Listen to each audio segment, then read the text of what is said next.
Welcome back. All right, so just did one preview where there's an unexpected team in the round of eight, and now we've got two teams that may have been unexpected. Now, Toronto, I favored to win that series, but yeah, right up until that last goal goes in, there was definitely doubt in my mind. But they've done it. Toronto's won that round, and you know what? I'm going to say this right now: any excitement Toronto fans have about their team winning in the first round, let them have it. Like, it's so weird that people are like, oh, look at this. They're celebrating like they haven't been there before. Well, they kind of haven't.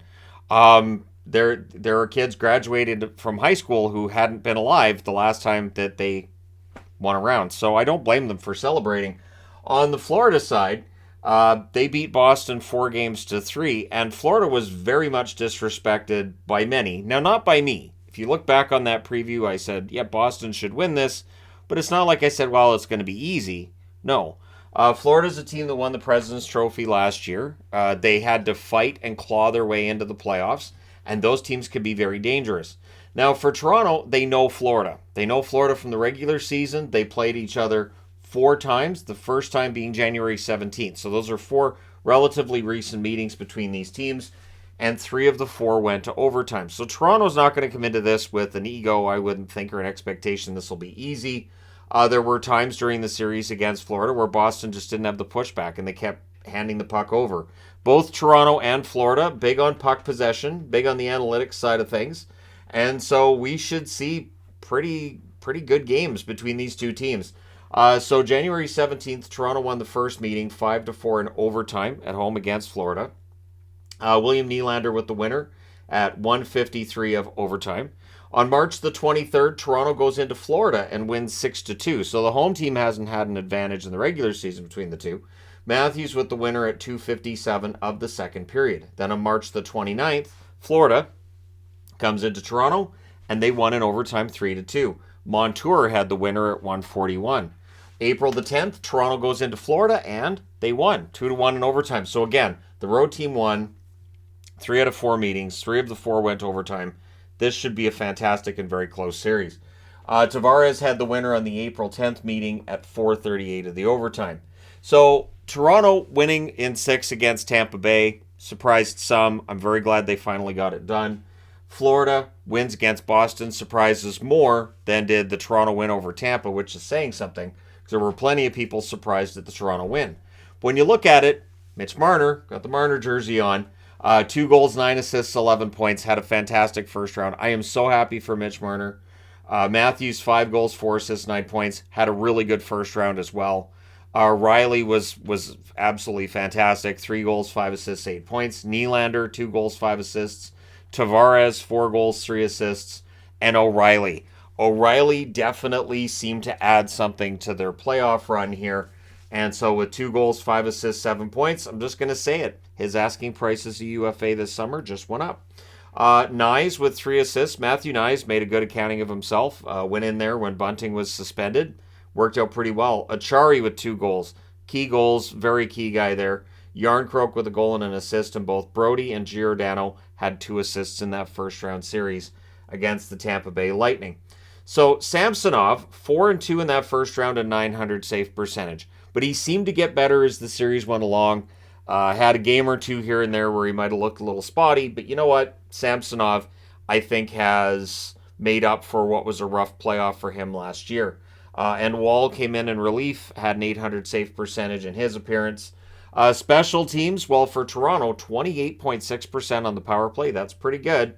Penalty kill, 76.2%, which for this year's playoffs turns out to be a pretty decent number as well.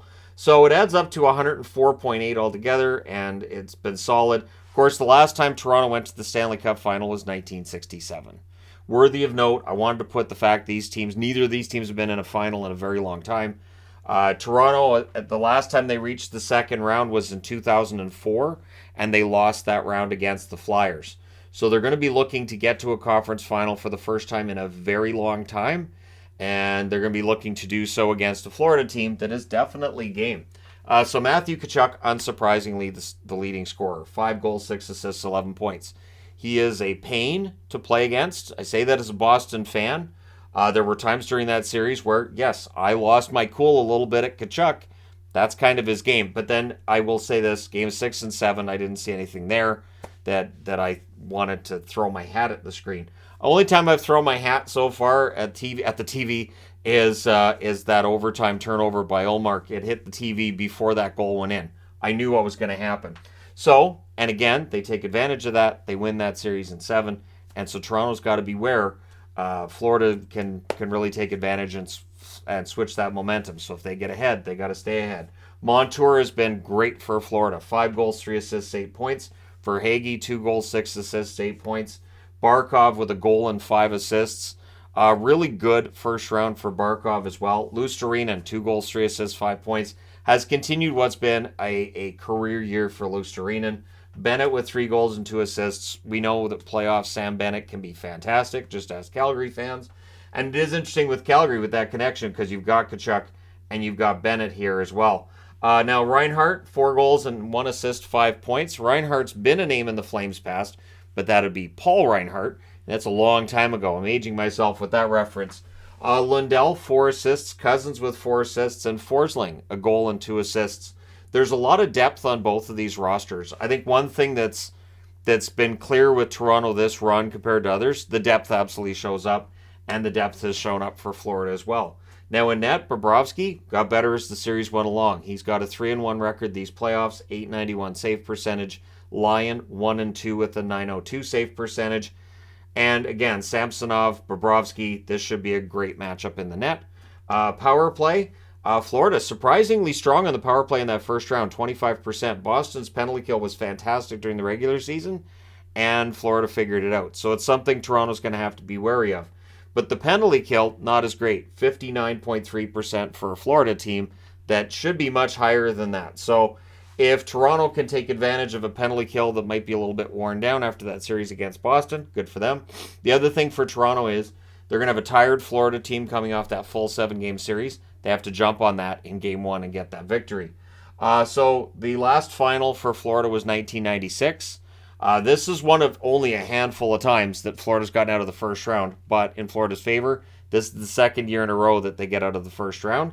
So there are benefits to not winning with the President's Trophy. Very often teams that have a President's Trophy win will lose in the playoffs and then they'll win a Stanley Cup after. So maybe Florida's on their way, right? 2022, when they made it to the second round the last time around, they lost against the Tampa Bay Lightning, a series that Tampa Bay controlled.